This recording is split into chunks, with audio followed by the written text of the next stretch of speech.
Alhamdulillahirabbil alamin wa bihi nasta'in ala umurid dunya waddin. Wassalatu wassalamu ala asrofil anbiya'i wal mursalin wa ala alihi wa sahbihi ajmain. Dalam agama kita ada nggak perintah ziarah ke kubur sebelum bulan Ramadan?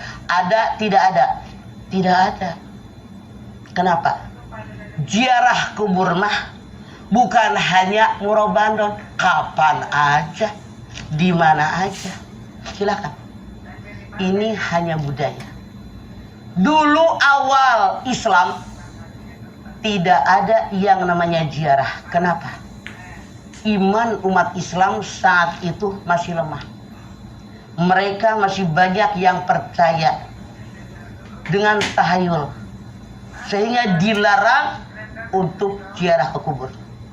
Namun suatu ketika Rasulullah diperintahkan untuk menziarahi kuburan ibunya. Ini awal diperbolehkannya ziarah. Bahkan dulu Rasulullah SAW melarang kaum perempuan ziarah ke kubur. Kenapa? Kaum perempuan dianggap makhluk yang lemah, makhluk yang cemen, makhluk yang cengeng. Kalau pergi ke kuburan bukannya doakan orang yang meninggal, tapi dia nangis meraung-raung, kadang-kadang memang meratap. Makanya dulu kaum perempuan dilarang ziarah ke kubur. Tapi ternyata di antara perempuan pun ada yang biasa kuat ziarah ke kubur, mendoakan orang yang dikubur.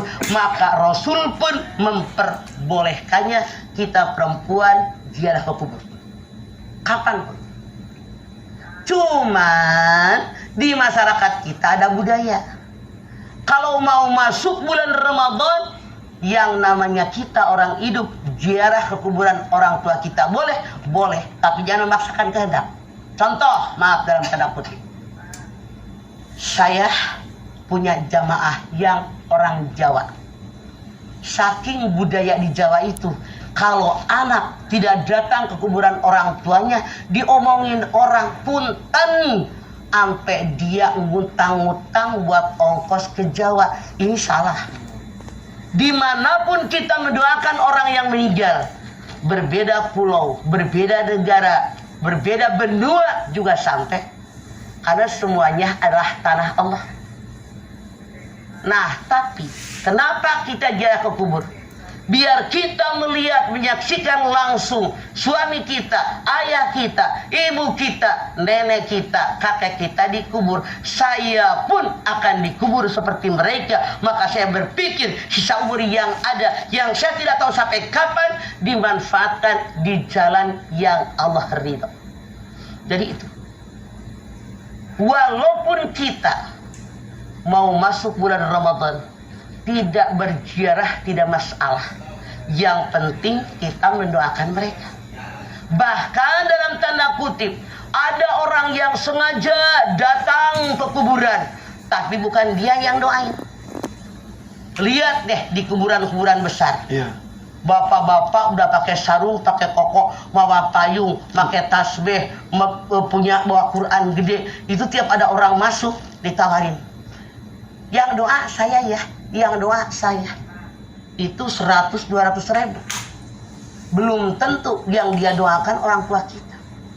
Makanya yang paling baik, kitalah anak mantu cucunya yang mendoakan orang tua kita. Ya Allah, terimalah amal ibadahnya, terimalah iman Islamnya, ampuni ya Allah semua dosanya, lapangkan kuburnya, jadikan surga tempat tinggalnya. Masya Allah, ini yang harus kita lakukan. Itulah kenapa kita wajib mendidik anak cucu turunan kita biar mereka mengerti agama. Ya. Kalau kita meninggal dunia, yang jadi imam sholat jenazah anak mantu kita, yang doakan ke kuburan anak mantu kita. Bukankah Rasul mengatakan, dikatakan oleh Rasulullah, kalau meninggal seorang manusia, putus semua amalnya kecuali 3, di antaranya anak soleh yang mendoakan. Kita pasti berharap ketika nanti kita meninggal dunia, didoakan oleh anak mantu kita, itu akan meringankan beban dosa yang kita pikul ketika itu. Insya Allah, semoga.